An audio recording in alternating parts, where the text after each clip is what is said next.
Hello everyone, I'm Walls P and welcome to Matter of Opinion. So the other day I was asked a question, why are black people so angry and so violent? They're supposed to be peaceful protesting, and why are they so violent and angry? You know, different videos of blacks attacking whites and things of that nature. So it made me stop and think, why are black people so violent? Now to answer that question, we have to go back 400 years ago, during the time of slavery. So let's break this down. During the time of slavery, blacks were basically made to lose their self. When I say lose their self, all their culture that they had before they were taken from the motherland was ingrained in them.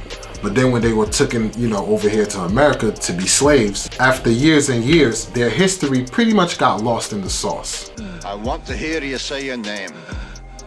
Your name is Toby. What's your name? Kunta.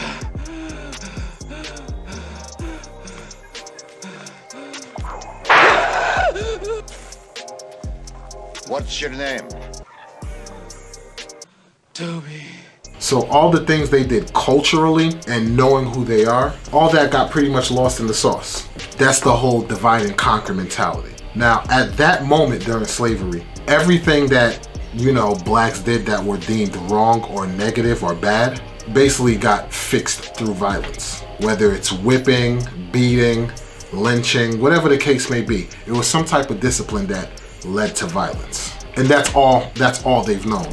Now, even when they got their freedom, they didn't really have their freedom because they still were greeted with violence, lynching, torture, being arrested, all of these different things. Now, when you fast forward to now, in present day, after 400 years of this being ingrained in yourself, because think about it, if you lost touch with your original self, now you're gonna look for a new DNA print to kind of fill that void. So what's the void gonna be filled with?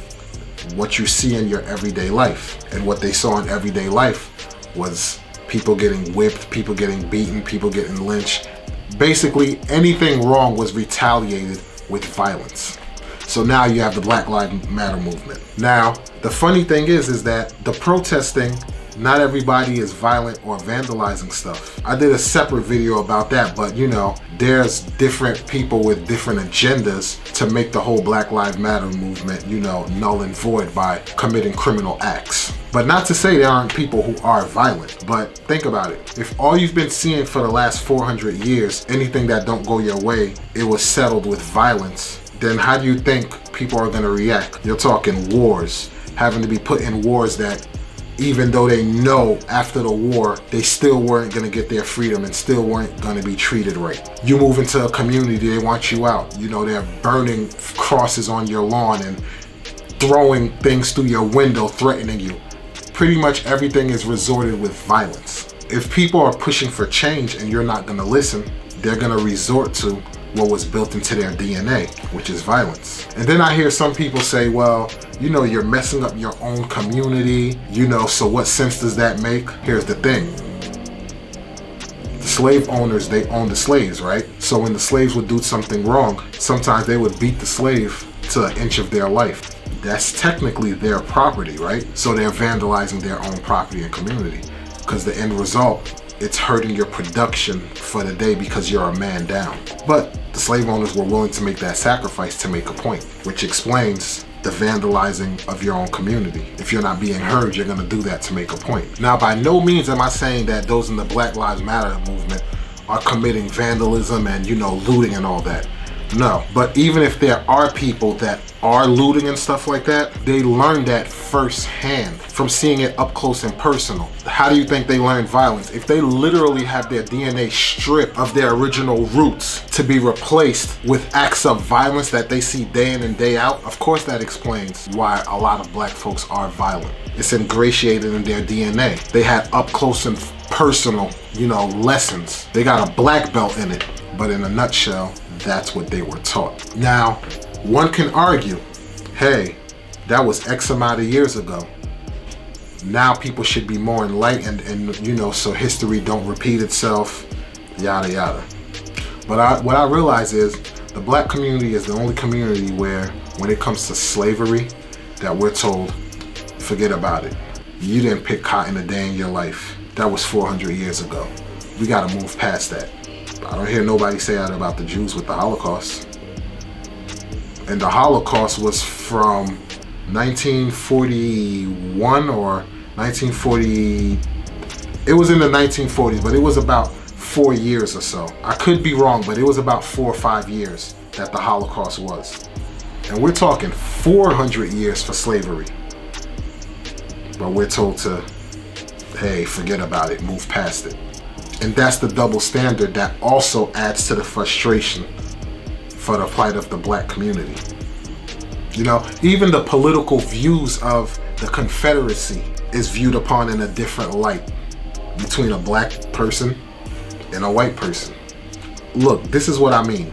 So why do you carry that flag? Because this is my heritage. My family fought to save their farm under this flag. Who was working that farm? My family was. Who was working the farm? They were poor. Do you know how much a slave cost back then? It was at this moment that he knew. He f***ed up. And that's the thing. And the funny thing is when African Americans come to terms with different things, then that's when, you know, it becomes a problem. What do I mean by that? The N-word, for example. It was used as a means to talk down to us. But now that black folks have changed the narrative and made it into the word that means endearment, it's, oh, we should ban the word out of the English dictionary. Another example, okay, so now we're gonna have fair housing and fair loans, you know, through banks and stuff for African Americans. But I go to open a business and the bank are hitting me with, you know, an APR of 25%. But another person of another community with the same credentials I have going there and they're getting an APR of 3.5%.